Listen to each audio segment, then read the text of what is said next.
Hey guys, welcome and welcome back. तो ये video मैं मेरे कॉलेज में शूट कर रही हूँ और मुझे आपसे उसी वक्त बात करना था। मैंने कोशिश भी की, लेकिन क्योंकि वहाँ पर वॉइस इतनी डिस्टर्ब आ रही थी तो मेरी जो बात है वो सही से नहीं कम्युनिकेट हो पा रहा था, तो फिर मुझे वॉइस ओवर करना पड़ा। सो मेरा ये जो क्वेश्चन था कि हम हमारी मेमोरीज रिपीट क्यों करते हैं हमारे अंदर, ठीक है, अंदर इन द सेंस हमारी इनर वॉइस।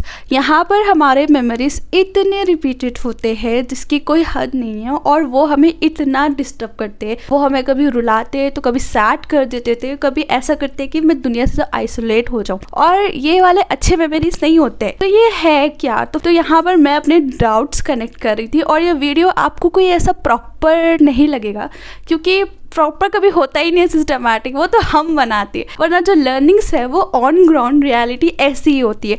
फिर आपको समझ में आता है कि आपकी लॉन्ग टर्म मेमोरी कैसा वर्क करती है। और जहाँ तक मैं समझ पाई हूँ, मेरे अंडरस्टैंडिंग के हिसाब से, जो हमारे बैड मेमोरीज है जो बार बार हमारे माइंड में प्ले होते हैं, हम कुछ भी काम कर रहे होते हैं ना, वो मेमोरीज एकदम से हमला कर देती है हम पे और हमें लगता है कि यार ये क्यों मुझे याद आ रहा है, जिसकी वजह से हम डिस्टर्ब हो जाते हैं। तो वो इसलिए होता है या तो हम उस मेमोरी के साथ इमोशनली जुड़ जाते हैं और उसको एक प्रॉपर स्टोरी के रूप में हमारे माइंड में स्टोर कर लेते हैं, और ये होता है सिमेंटिक लेवल पे, ठीक है ना। हमारे मेमोरी के 4 होते हैं, सिमेंटिक, एनकोडिंग, रिटेंशन और रिवीजन, मतलब ये एक सब है टाइप्स के। तो मुझे तब जाके समझ में आया, हम वही मेमोरीज़ को याद करते हैं जिन्हें हम बार बार अपने माइंड में दोहराते।